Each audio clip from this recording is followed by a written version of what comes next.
Bienvenue sur Africa 24 pour cette nouvelle édition du QG News. Voici les titres de l'actualité. Mobilisation au Mali contre les mauvais traitements infligés aux migrants subsahariens en Libye. Au Mali, comme dans plusieurs pays du monde, personnalités et organisations internationales expriment leur indignation. En Guinée, l'entrepreneuriat féminin se développe. Portrait de Fatoumata Bari, chef d'entreprise qui a seulement 27 ans, possède déjà 2 sociétés dans le secteur des transports. Et puis au Sénégal, la 3e édition du film de famille a pris fin ce samedi 18 novembre à la Maison de la Culture d'Outasek de Dakar. L'événement a pour objectif de contribuer à la mise en valeur de la famille sous toutes ses formes. Au Mali, face aux traitements inhumains subis par les migrants subsahariens en Libye, des associations de la société civile africaine ont dénoncé ce qu'ils qualifient d'atteinte grave aux droits de l'homme.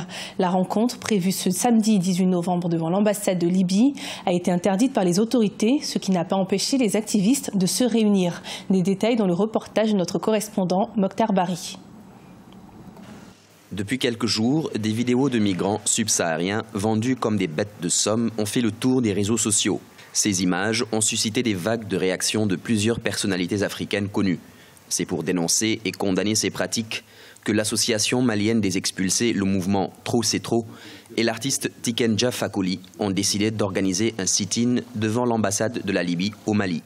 Face à la situation d'état d'urgence qui prévaut au Mali, les autorités du district de Bamako ont opposé un refus. Ce qui ne décourage pas les organisateurs qui ont transformé le sit-in en point de presse. Quand j'ai vu ces images sur les réseaux sociaux, j'ai été choqué, je veux dire. J'ai été choqué parce que j'étais loin d'imaginer que nos frères étaient traités de cette manière-là. J'étais loin d'imaginer qu'en 2017, que l'esclavage existait encore. Que l'esclavage existait encore. Et donc j'ai été choqué en voyant ces images-là. C'est quelque chose d'inacceptable et c'est pourquoi nous avons organisé cette conférence de presse après le refus du gouvernorat de Bamako par rapport à l'autorisation d'une manifestation devant l'ambassade de la Libye. Plusieurs Maliens tentent la traversée de la Méditerranée en passant par les pays nord-africains tels que la Libye. Le 8 novembre 2017, ce sont 175 Maliens qui ont été rapatriés de ce pays. En ces dernières années, tous les migrants subsahariens qui rentrent vers l'Italie, 90% ont transité par la mer Méditerranée en quittant par la Libye. Donc aujourd'hui, si la Libye fait les marchandages ou former des esclavages contre les migrants subsahariens, donc c'est un souhait de l'Union européenne parce que ça va freiner le départ des migrants à partir de la Libye. Les organisateurs comptent se faire entendre par tous les moyens légaux possibles. Marchés, tribunes et chansons en vue de dire non à ces esclavagistes des temps modernes. Ils appellent par ailleurs les juridictions internationales à se saisir de la question afin de rechercher et punir les responsables de ces crimes. Au Kenya, la Cour suprême a validé l'élection du président Uhuru Kenyatta. Les demandes d'invalidation déposées n'ont cette fois-ci pas abouti et l'opposition a de son côté refusé d'admettre la victoire du président Kenyatta. Plus d'explications avec Ashley Duprat. Le président kenyan Uhuru Kenyatta a bien été réélu. Ce lundi 20 novembre, la Cour suprême du Kenya a annoncé le rejet des 2 recours demandant l'invalidation de l'élection présidentielle du 26 octobre. La Cour a décidé à l'unanimité que les recours ne sont pas fondés. En conséquence, l'élection présidentielle du 26 octobre est validée et la réélection de M. Kenyatta est confirmée. C'est cette même Cour suprême kenyane qui avait pris le 8 août 2017 la décision historique d'invalider le premier scrutin présidentiel. Un scrutin où était donné gagnant Uhuru Kenyatta. Pour les observateurs, ce rétropédalage n'est pas vraiment surprenant. Si la Cour avait annulé ces élections-là, par exemple pour cause d'irrégularité, cela aurait demandé qu'on organise encore des élections, ce qui aurait coûté énormément cher dans le budget du Kenya parce que les cas de figure où on devait annuler les élections, les reprendre, n'étaient pas prévus.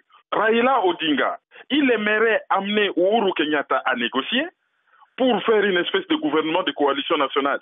Ce qu'ils ont déjà fait avant, et co-gérer les pays tous les deux. Quant à l'opposition kenyane, elle a d'ores et déjà annoncé qu'elle sacrera elle-même président de manière illégale Raila Odinga. Uhuru Kenyatta, qui est donc légalement le président du Kenya, sera quant à lui investi le 28 novembre prochain. À seulement 27 ans, Fatoumata Bari est patronne de 2 entreprises.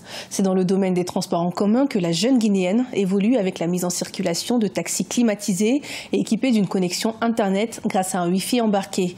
Découverte dans ce reportage de notre correspondant Emmanuel Milimono. À 27 ans déjà, elle est fondatrice de 2 entreprises. Partie de rien, Fatoumata Bari est en train de bâtir progressivement ses rêves. Après ses études universitaires en Algérie, elle décide de rentrer dans son pays, la Guinée, mais se heurte à l'épineux problème d'accès à l'emploi. Agibou devient alors serveuse dans un restaurant et décide plus tard de lancer ses propres entreprises. À l'état actuel, j'ai 2 entreprises. Une qui fait du facility management, du nom de Guinée Facilities.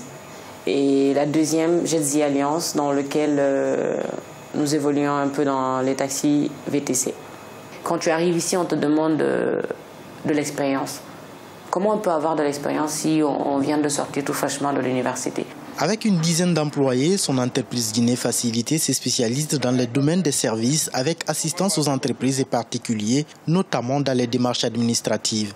C'est surtout dans le transport en commun qu'elle innove en mettant en circulation des taxis climatisés et équipés de Wi-Fi. Nos taxis sont munis de GPS et puis sont climatisés. Tertio, nous avons une petite boîte Wi-Fi qui est là.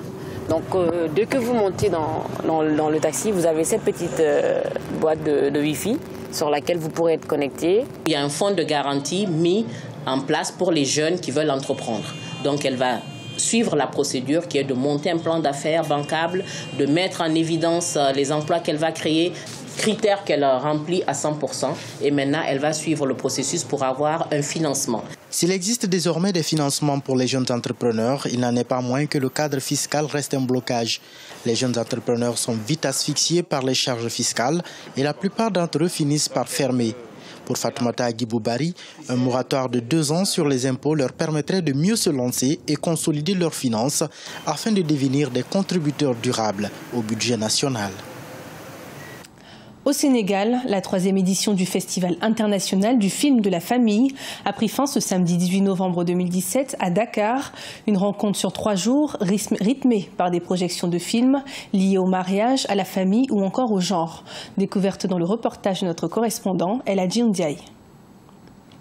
Sénégal, la 3e édition du film de famille a pris fin ce samedi 18 novembre à la Maison de la Culture d'Outasek de Dakar.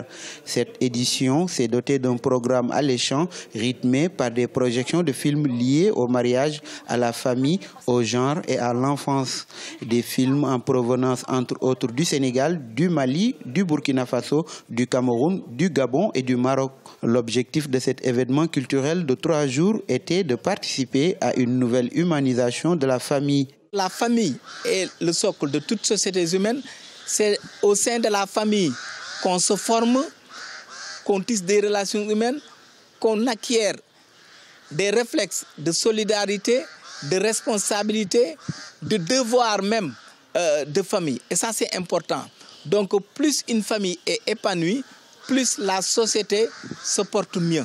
Mais plus les familles se désagrègent, plus les sociétés vont en dérive. Et donc, il faut agir au niveau des familles pour que les sociétés puissent se porter mieux. Le film Djiguen de la réalisatrice sénégalaise Aram Sall a retenu l'attention du public. Ce court-métrage de 6 minutes a passé en revue les tares de la société africaine. C'est l'histoire d'une maman qui a vécu beaucoup de souffrance quand même, à partir de la mort de son mari, suivie d'une pauvreté extrême. Ensuite, voilà, avec des chantages, des refus de travail juste parce qu'elle avait un enfant sur le dos. Toutes ces tentations qu'elle n'avait pas du tout acceptées, juste pour donner le bon exemple à sa fille. Le Festival international du film de famille va contribuer à la prévention des effets négatifs qui déstabilisent la famille et facilitent le dialogue intergénérationnel. Aujourd'hui, la société humaine globalisée est menacée par des contre-valeurs. C'est pourquoi, selon les acteurs, il faut agir vite et bien pour préserver la famille. Ce journal a été préparé par l'ensemble de la rédaction. Merci de nous avoir suivis. Retrouvez dans un instant une nouvelle édition de l'information sur Africa 24.